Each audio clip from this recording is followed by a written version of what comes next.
हम मुख्यमंत्री जी के दारूबंदी के निर्णय से सहमत हैं। पप्पू यादव में जो मेरिट है उस मेरिट को कोई थोड़े दबा देगा। कन्हैया कुमार में जो टैलेंट है उस टैलेंट को कोई थोड़े दबा देगा। जनसुराज और प्रशांत किशोर के बारे में आपका क्या? नहीं, वो मेरे चर्चा के टॉपिक ही नहीं हो सकते। मेरे यहाँ कभी कोई बॉडीगार्ड कोई किसी को डिस्टर्ब नहीं करेगा। कभी रहता भी नहीं, सब लोग रहता है तो साइड वाइड रहता है। चिराग पासवान जी का भाई हमको नहीं समझ में आता है, उनका हम नहीं कुछ बताएंगे।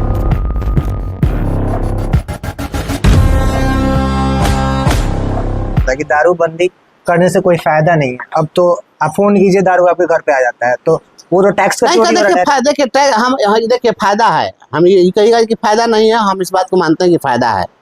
हम मुख्यमंत्री जी के दारूबंदी के निर्णय से सहमत हैं।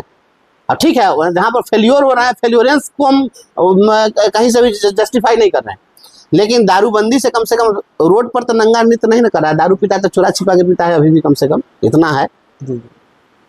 नहीं तो क्या होता, यहाँ ओपन कर दीजिए तो क्या होगा।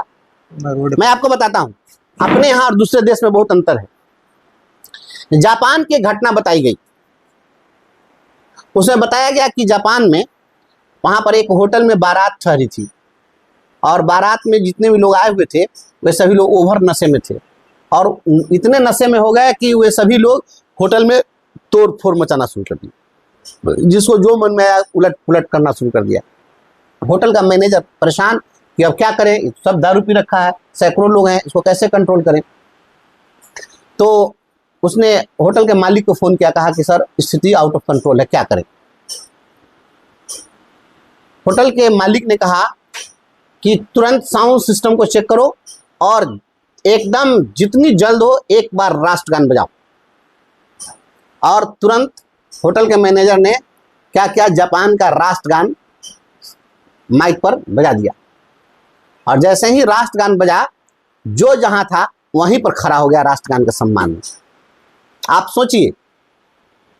और सारे लोग जब राष्ट्रगान के सम्मान में सभी लोग जब खड़े हो गए, उसके बाद में सभी स्थितियों को उसने नियंत्रित कर लिया। अब आप सोचिए कि जापान के लोगों का मोरल वैल्यू कितना हाई है, देश के प्रति कितना सम्मान है, कि जब दारू के नशे में हो, जब आदमी अचेत हो गया है, उस अवस्था में भी अगर राष्ट्रगान बजता है तो वह जो जहां एक पैर पर खड़ा हो जाता है। क्या हमारे यहाँ लोगों का मोरल वैल्यू ऐसा है? नहीं है। वैसी स्थिति में यहाँ क्या होगा, दारू पी करके नंगा नृत्य रोड पर करेगा, कोई नहीं समझा सकता है। पुलिस आती है, पुलिस पर हमला हो जा रहा है, क्या कीजिएगा।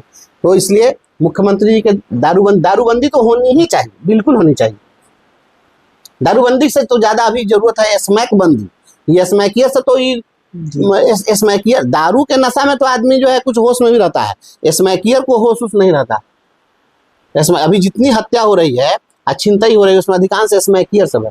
किसी को चाकू मार दिया बेरहमी से। और स्मैकियर के बारे में पूछते हैं कि भाई सब करता कैसे और क्या है, तो लोग बताते हैं कि ये स्मैकियर सब जब स्मैक जो ज्यादा लेता है, उसके बाद में वो ऐसा बेसुध हो जाता है कि उसको मारिएगा भी तो कोई फर्क नहीं पड़ता है। तो ये स्मैकियर अब गली गली में घूम रहा है, इसको कैसे रोकिएगा? बहुत कॉमन हो चुका है आज। एकदम सुलेशन सूंघता है, कपड़ा पर रख के सुलेशन सूंघता है, क्या क्या चीज करता है, क्या कीजिएगा आप। एक दारू की बात करते हैं, यहाँ तो एक से एक आ गया है इस प्रकार से नशा का सामान सब।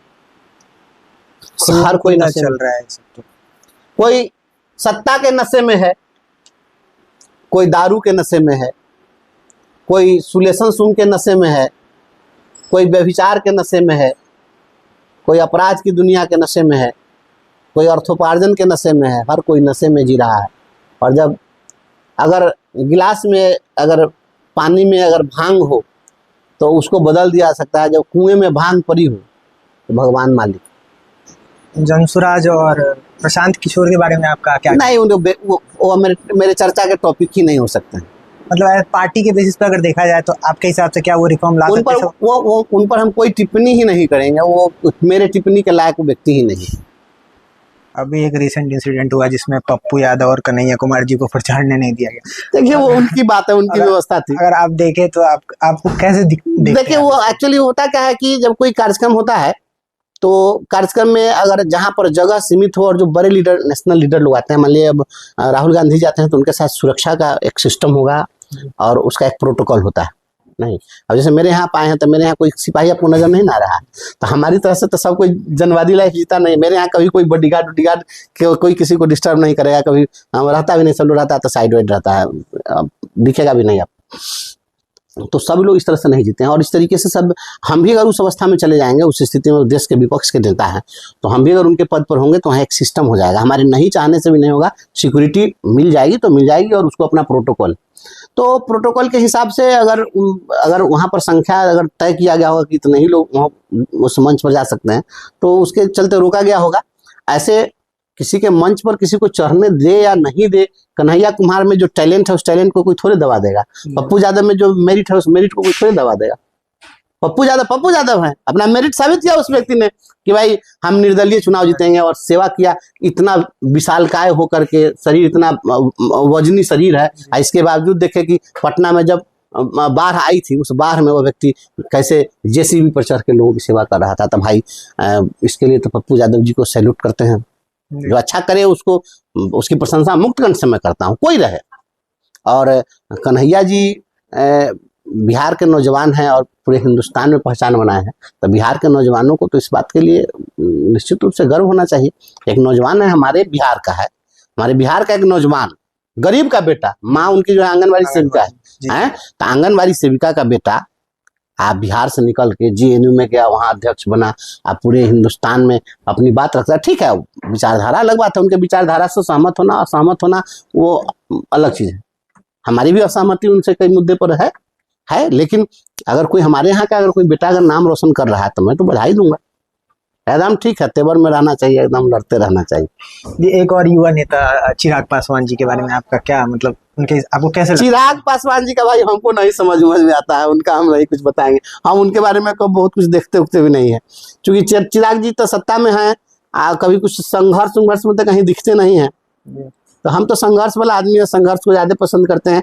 ऐसे चिराग जी हैं तो मान लीजिए उनको तो विरासत में राजनीति मिली जी, उनके पिताजी इतने नामचीन और दलित समाज के नेता रहे, देश के बहुत अच्छे नेता रहे। रामविलास पासवान जी जैसा नेता हमको बिरले कभी देखने को मिलेगा, कि अगर जिस मंत्रालय में, हमको वह दिन याद है जिस समय में बीएसएनएल को जो है चौपट कर दिया था लोगों ने, और बीएसएनएल जब उनको दिया गया, संचार मंत्री जब बनाया गया था, तो सभी जगह केवल सब लोग के पास में बीएसएनएल घर घर टेलीफोन पहुंचा दिया। वह उस समय पता नहीं आप लोग उसमें रहे होइएगा कि उस समय कितना उम्र रहा होगा आप लोगों का, लेकिन घर घर टेलीफोन पहुंचाने का काम रामविलास जी ने किया था। जिस विभाग में वो गए, रेलवे में गए, आज मंच पर घोषणा उन्होंने किया कि ये काम होगा, तो घोषणा किया और सेम डे या अगले ही दिन उसका टेंडर निकल गया। उनका काम कभी को है कुछ कहे तो उनको तो विरासत में राजनीति मिली है, तो स्वाभाविक है निश्चित रूप से पिता की कार्यशैली पुत्र को निश्चित रूप से उसी को अंगीकार करना चाहिए। और हमारे बिहार के नौजवान हैं, वो तो फिल्म पे हीरो भी रहे हैं, तो उनको बहुत शुभकामना है, बहुत बधाई है, अच्छा करें, हमारी शुभकामना है। आप अपना फ्यूचर प्लान्स क्या है, आपको आगे में क्या देख रहे हैं आप अपने आप? फ्यूचर प्लान्स क्या रहेगा, हम तो जो कर रहे हैं सो करते रहेंगे। हम आवाज बनकर खड़े हैं, संघर्ष में जहां खोजिएगा हम खड़े, बस एकमात्र हमारा रास्ता संघर्ष का रास्ता है। जहां भी जनहित के मुद्दे पर कोई भी संघर्ष के लिए खड़ा होगा, हम उनके साथ खड़े होंगे बस। अब बिजली से याद आया आपको कि ऐसा एक योजना लाया जा रहा है जिसमें हर स्टेट में एक न्यूक्लियर पावर प्लांट डाला जाए, जिससे बिजली की जो समस्या है वो हल हो, तो आपके हिसाब से ये कितना अच्छा पहल है? देखिए, वो तो जो लोग ही इसके लिए पहल कर रहे हैं, अब विद्युत की आपूर्ति बिना बिजली के कोई रह नहीं सकता। अब घर में किसी के पास किरासन तेल खोजिएगा तो मिलेगा। एक दौर था कि किरासन तेल के लिए हम लोग पैरवी करते थे डीलर के यहाँ, और लोग जो है लालटेन लैंप जलाते थे, दीपक जलाते थे। अब वह दौर नहीं है, अब यह दौर बिजली का दौर है। और बिजली उत्पादन के लिए अगर जो संसाधन चाहिए, अगर उतना पर्याप्त संसाधन हमारे पास में नहीं है, तो जिन चीज़ों से विद्युत की का प्रोडक्शन हो सकता है, तो सरकार को उस क्षेत्र में तो करना ही पड़ेगा, मजबूरी भी है। चाहे आप सोलर प्लांट लगाइए, या आप न्यूक्लियर प्लांट लगाइए, या आप वेपर प्लांट लगाइए, जो भी लगाना है आप लगाइए। हम तो मानते हैं आपके जैसा, अगर जिसके पास इतना इन्फॉर्मेशन है, आपको हम देखे उस समय जैसे बात कर रहे थे, तो ऐसा नेता अगर आगे बढ़े तो बहुत अच्छा रहेगा। देखिए, ऐसा नहीं है कि कोई बहुत जानकारी है। मुझे जिस क्षेत्र में मैं काम किया हूँ, शिक्षा के क्षेत्र में थोड़ी बहुत समझ रखता हूँ, और बहुत सारे ऐसे क्षेत्र हैं जिसमें अभी सीखने की जरूरत है। और मनुष्य निरंतर सीखता ही रहता है। हमारे यहाँ तो हम बचपन में कविता पढ़े हैं कि फूलों से नित हंसना सीखो, भंवरों से नित गाना, तरु की झुकी डालियों से नित सीखो शीश झुकाना, सीख हवा के झोंकों से लो कोमल भाव बहाना, दूध तथा पानी से सीखो मिलना और मिलाना। तो हम लोग तो भंवरों से भी सीखते हैं, फूलों से सीखते हैं, चहचहाती हुई चिड़ियों से सीखते हैं, हम लोग तो हर चीज़ से सीखते हैं। और यही भारतीय संस्कृति और परंपरा है। तो हर व्यक्ति निरंतर सीखता रहता है। व्यक्ति जीवन पर्यंत एक विद्यार्थी की भूमिका में होता है। मैं उसी भूमिका में हूँ, सबसे मैं सीखता रहता हूँ, और जो मैं सीखता हूँ बेहतर तरीके से उसको इम्प्लीमेंट करें, उसको जीवन में उतार सकें, उसके लिए कुछ बेहतर प्रयास कर सकें, बस यही ध्येय रहता है। आपका बहुत बहुत शुक्रिया, इतना आप अच्छे से जवाब दिए। हमारा सवाल कम था, आपका जवाब ज़्यादा था। चलिए, तो थैंक यू। आप इतना टाइम दिए, धन्यवाद आपका। इतना अच्छा से कोई नेता नहीं टाइम देता है हम लोग को। चलिए, हमारे यहाँ कोई नेता जैसी बात नहीं है। हमारे यहाँ जब भी आप आए, मैं हमेशा लोगों से कहता हूँ कि मुझसे मिलने में आपको उतनी ही सहजता है जितनी सहजता से आप एक संत सन्यासी से मिल सकते हैं। मैं उसी प्रकार से, मैंने कहा कि मैं फकीर का जीवन जीता हूँ, तो उसी तरीके से जीता हूँ। आप देख सकते हैं मेरे यहाँ। तो बहुत पहले से आपको जानते हैं, सुनते, बचपन से सुनते आ रहे हैं। आज देख के सर लगा कि जो सुने वो सही सुने। चलिए, थैंक यू।